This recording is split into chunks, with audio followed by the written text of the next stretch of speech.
आज महाराष्ट्र के अंदर जो चुनावी रिजल्ट आया है, उस रिजल्ट में एमआईएम पार्टी ने कामयाबी हासिल की है और इस कामयाबी को देखते हुए महाराष्ट्र की सियासी गलियों में एमआईएम की धूम है। एमआईएम ने पूरी तरह कोशिश की थी, लेकिन लगभग जितनी सीटें लड़ाई गई उसमें रिजल्ट आज हाथ नहीं लगा है। लेकिन पहली मर्तबा जब लड़ाया है, कहीं जगह आप नगर अध्यक्ष भी बनाए हैं, उस बारे में सबसे पहले बताइए। देखिए, हम पूरी तरीके से मुतमईन इसलिए है कि पहले मजलिस के बारे में ये कहा जाता था कि ये चंद शहरों के पुरता एक जमात है करके, उसमें नगर परिषद का मतलब ये है कि छोटे छोटे इलाकों के अंदर भी है तो मजलिस पहुंच चुकी है करके।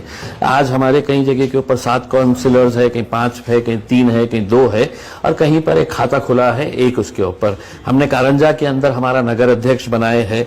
1-2 जगह के ऊपर हम बहुत कम सीटों से हारे है उसमें।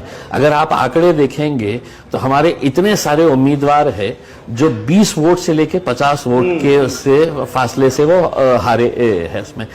ठीक है, हम पहली मर्तबा इतनी ताकत के साथ मैदान के अंदर उतरे थे। कई जगह के ऊपर कामयाबी मिली, कहीं जगह के ऊपर नहीं मिली, लेकिन हमें खुशी है कि आज महाराष्ट्र के हर इलाके के अंदर हमारा एक नुमाइंदा रहेगा या 5 रहेंगे या 4 रहेंगे या 10 रहेंगे, लेकिन है। ये हमारे लिए बहुत बड़ी कामयाबी मानते हैं। कांग्रेस का बड़ा खाता खुला है। अगर मैं कहूं कन्नड़, खुलदाबाद या और भी जगह पर देखा है, कांग्रेस भी अपना कहीं ना कहीं कामयाब होती नजर आ रही है। लेकिन अब जिस तरीके के आरोप प्रत्यारोप का दौर शुरू है, गठबंधन के लेकर हर तरफ से आवाज आ रही है कि इमरान के साथ गठबंधन के लिए तैयार है, लेकिन आप कहते हैं महाराष्ट्र के हद तक गठबंधन होगा। इस मामले में कितना बात को आगे बढ़ाया जाएगा या फिर अब यहीं पर ही अब अलग अलग होकर लड़ेंगे? देखिए, अब ये बात भी समझ लेना चाहिए, जहां जहां पर भी कांग्रेस को कामयाबी मिली है वहां पर मजलिस का क्या रोल था करके उसमें हमारी भी ख्वाहिश थी। हमने भी देखे कि जहां पर मजबूती के साथ अगर कोई दूसरी पार्टी का उम्मीदवार अगर जीत रहा है तो हमने वहां पर क्या रोल अदा किए है, ये वहां के उम्मीदवारों से आप जाके पूछिएगा तो आपको समझ में आएगा करके। हमारी कोशिश यही है कि अगर सभी साथ में मिलकर अगर लड़ते हैं तो यकीनन इसका फायदा सभी को होगा। लेकिन अगर आप ये कहेंगे कि नहीं मजलिस यहां पर मजबूत है तो हम इनके साथ गठबंधन यहां पे कर लेंगे और 2-4 सीट अपने लिए मांग लेंगे, तो ऐसा नहीं है।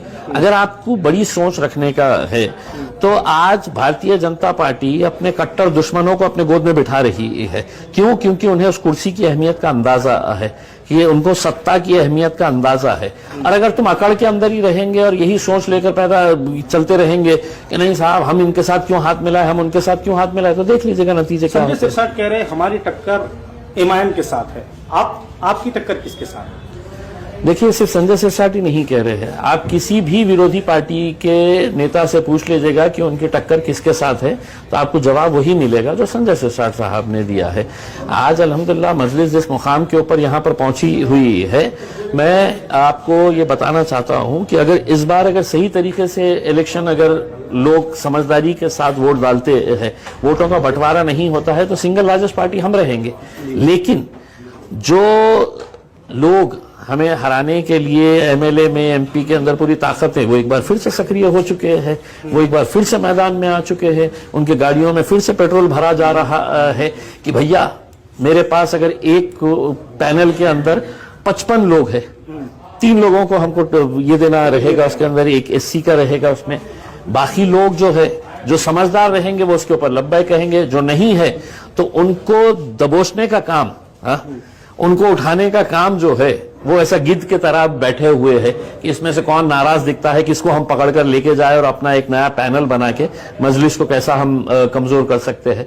तो ये साजिशें रहेगी, लेकिन इंशाल्लाह मुझे यकीन है कि जो मजलिस का चाहने वाला रहेगा, जो पार्टी का फैसला रहेगा, उसके ऊपर लब्बैक करेगा। एक आखिरी सवाल, कितनी सीटें इमाम लड़ा रही है औरंगाबाद से? देखिए, अभी फिलहाल तो ये बताना मुश्किल है क्योंकि अभी इंटरव्यूज का दौर चल रहा है और मैं जितना सोच रहा था कुछ ऐसे जगहों से भी हमें फॉर्म्स मिले हैं और ऐसे जगहों से भी मजबूत उम्मीदवार मिले हैं जिसके बारे में हम सोच नहीं रहे थे। लेकिन अब जब उम्मीदवार आए हैं और वहां का पूरा आंकड़े हम देख रहे हैं तो हमें ऐसा लगता है कि और भी इलाकों के अंदर जाएंगे, अच्छी खासी सीटें लड़ेंगे, अच्छी खासी सीटें जीतेंगे। नगर निगम चुनाव में आपका कहीं कम गिरे तो नहीं है, ऐसा लगता है आपको? नहीं, देखिए नगर निगम में हम क्या थे पहले, आप हमारे अगर आंकड़े उठा के देखेंगे कि हम दूसरी जगहों के ऊपर कहां थे, हमारा एक भी नगर अध्यक्ष नहीं था। आज हम गर्व के साथ कह सकते हैं कि साहब कारंजा के अंदर हमारा नगर अध्यक्ष है। कई जगह के ऊपर हमारे 8-10 काउंसिलर्स है, कहीं 5 है, कहीं 4 है और जहां पर हम कुछ नहीं थे वहां पर एक लड़े हमने, जैसा एक एग्जांपल देता हूं, परली के अंदर लड़े एक जीते एक। तो ऐसे बहुत सारे सीट्स है कि जहां पर हम, खुशी हमें इस बात की है कि हम पहुंच तो पाए हैं, हम इतने सारे इलाकों के अंदर आज हम पहुंच तो पाए है कि जहां पर मजलिस थी ही नहीं है।